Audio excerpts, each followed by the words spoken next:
spending the first month of our relationship with Disney Plus and ESPN Radio and the ESPN app, and just assuming that there's some new folks out there who haven't been with us over the last 10 plus years. So just to catch you up to speed, I am not concerned at all about being wrong about things. I will always raise my hand and say, a mea culpa, or admit that what I'm saying isn't yet right. How about that? That's the case. In that case, for all of you out there, new to us, certainly in the last couple of weeks, see Browning, Jake. Okay? Where I'm like, hey, Bengals, the season's not over. Don't worry about this guy's going to be fine. And then dreadful. It was positively awful. And there may be some out there, certainly in Bristol, who utilized that take in many ways to create conversations on their programs. Again, something we're not used to around these parts.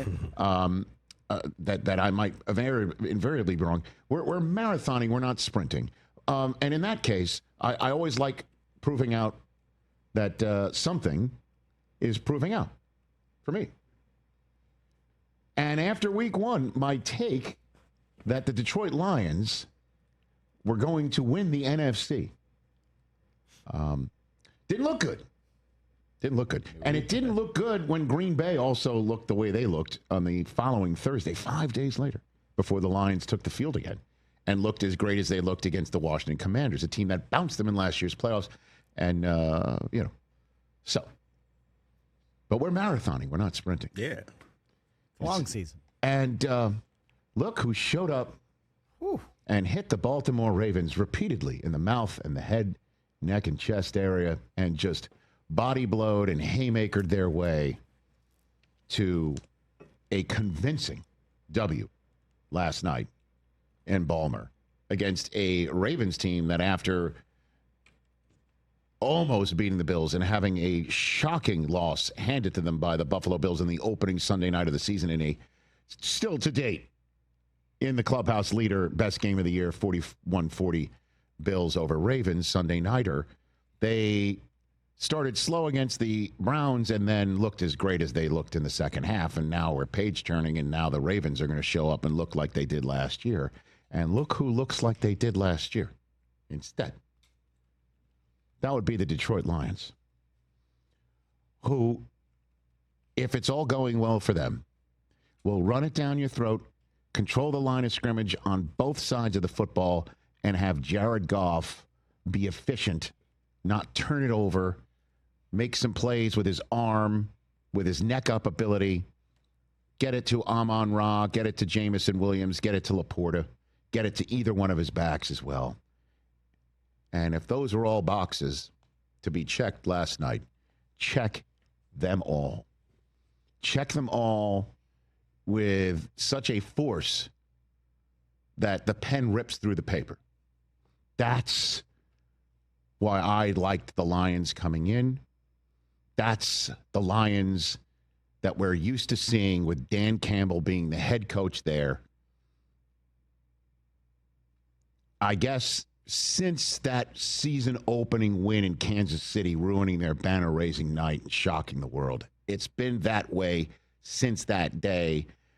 Chock full of fourth-quarter decisions that make you scratch your head, and in one case helped end a season in San Francisco in the NFC Championship game.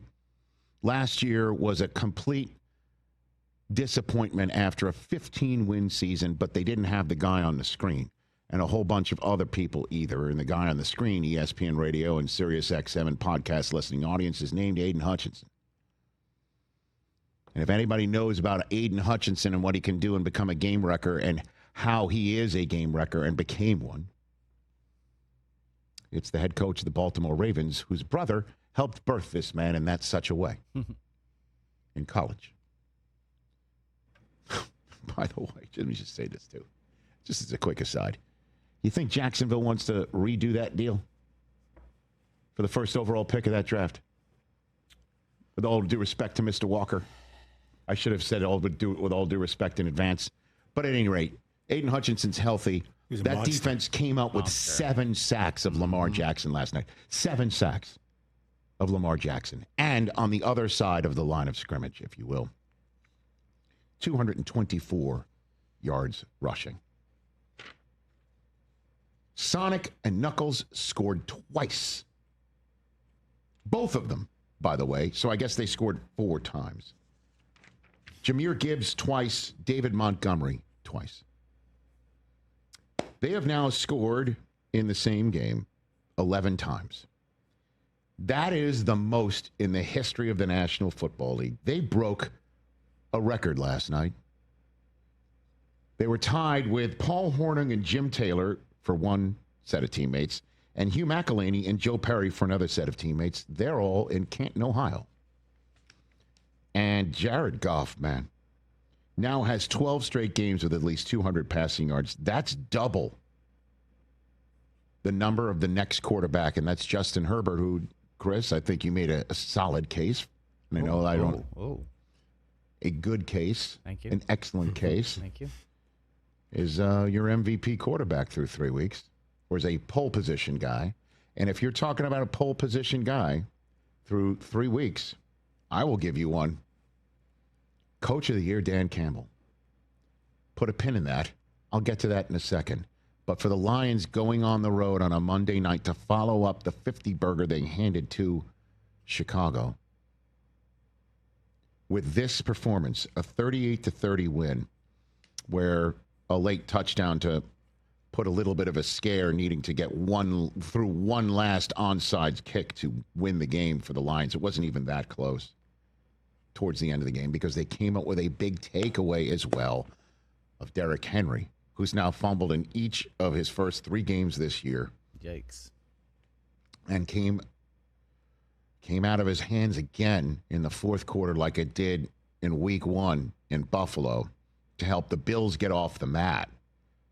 And this time around, it was the Lions in the fourth quarter, and the guy who came from the back end of the play to knock it loose is named Aiden Hutchinson.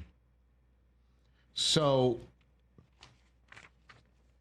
when you come up with those performances and you're all over Lamar Jackson, you keep Zay Flowers basically off the board, you pop one free from Derrick Henry, you then also run for 224 yards, you get Jared Goff winging it around, and not one but 2 96-plus yard drives, a 98-yarder in the first half that had a, wait for it, 10-minute-plus time of possession. 10 minutes and 48 seconds, 18 plays, 8 first downs.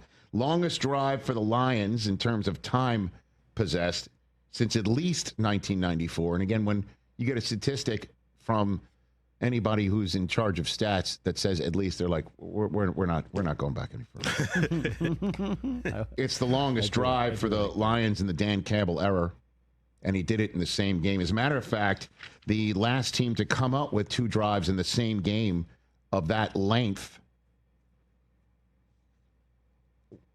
was the Pittsburgh Steelers in 2014. It's been 11 years since we've seen a drive like that in the NFL, and the Lions do it in Baltimore on a Monday night. That's what you call a Dan Campbell signature Detroit Lions W. It's them going into Baltimore and saying, "What up, though?" in their own way. And Dan Campbell was asked that in a very interesting manner in the post-game press conference, with a reporter sort of mixing metaphors or sports by dropping a Tom Emanski reference. Oh. Hit it. You said that you wanted your guys to win different ways, but like the old Tom Emanski baseball tapes, I guess, if there's a Dan Campbell how to coach, how to win a football game, is that right there, the MO, is that the DVD? Yeah, I don't know, man. I guess it would be pretty close to that. But it was also, this is the type of game. This is the type of game that was needed for this opponent. Not everyone is going to always be the same. You'd love to say, it's always going to be that type, and you got to play this way, but all of them are different. And, some games it takes more explosives. You got to get more explosives than it does just true groundwork. The ground sets it up, and defensively you got to play a little different, but it was what was needed against this team for this opponent. And I thought the guys handled it perfectly. Yeah. And he's handled it perfectly as well. If you made a list of teams through the first 3 weeks that look like the team from last year, right? And in a positive way, okay? You'd go Bills, right? You'd go Eagles, right? You'd go Bucks in a way because they're playing winning football. They might be playing better than they did last year, actually. Rams, I think you'd say the Rams kind of look like the way they did last year. And you're not going to have a recency bias knock you off of that. Then you go Lions. You go Packers, too. The Packers look good. The Chargers were a playoff team. The Chargers are better. They look better, but that's where I'm going. Okay, you're going there. Where they look like the team that did well last year. You go Lions now, and you wouldn't have said that after week one, and that's where I'm now returning to Dan Campbell as a coach of the year type candidate, right? And because this team, we thought last week against the Bears, at least I did, that the head coach and the Lions were making a point against Ben Johnson. Yeah, we don't need you around here anymore. You're not the secret sauce. The secret sauce is our locker room and the guys on the roster. And we're going to beat you up. We're going to put a 50 burger on you. Hey, you made it all the way to the end. Thanks for that. Check us out every single day streaming live on Disney Plus and the ESPN app 12 to 3 Eastern.